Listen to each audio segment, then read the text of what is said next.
ایک بوڑھا بڑے دربار میں داخل ہوا اور بے دھڑک بادشاہ کے پاس جا کر اس سے اپنا قرض مانگنے لگا۔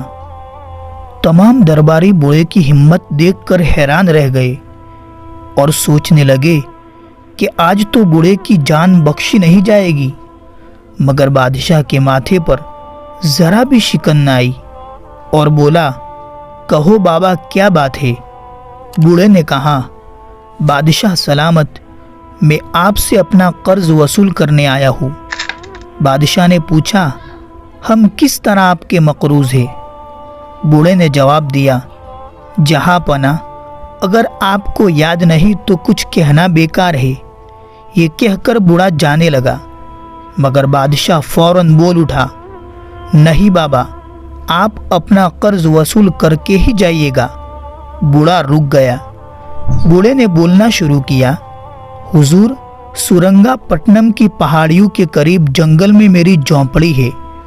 ایک مرتبہ آپ شکار کھیلتے کھیلتے اپنے ساتھیوں سے بچھڑ گئے۔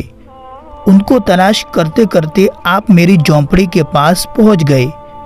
آپ کو سخت پیاس لگی تھی۔ آپ نے پانی مانگا تو میں نے آپ کی خدمت میں انار کے شربت کا پیالہ پیش کیا تھا۔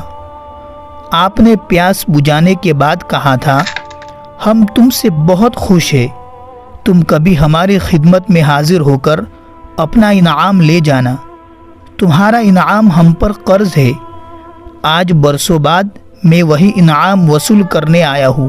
بادشاہ نے کہا، مجھے یاد آ گیا، بابا کہو کیا چاہتے ہو؟ بوڑھے نے کہا، آدھی سلطنت۔ یہ سن کر سب سناٹے میں آ گئے اور خود بادشاہ سلامت بھی تھوڑی دیر کے لیے خاموش ہو گئے، مگر بولے، بابا ہم تمہاری خواہش پوری کرنے کے لیے تیار ہے۔ یہ سن کر تمام درباری اور بوڑھا بھی دنگ رہ گیا اور بولا، بادشاہ سلامت، آپ بے شک اپنی بات کے سچے ہیں، میں اپنی خواہش واپس لیتا ہوں۔ مجھے بدلے میں صرف ایک گلاس سادہ پانی پلا دیا جاوے۔ بابا کی یہ خواہش پوری کی گئی۔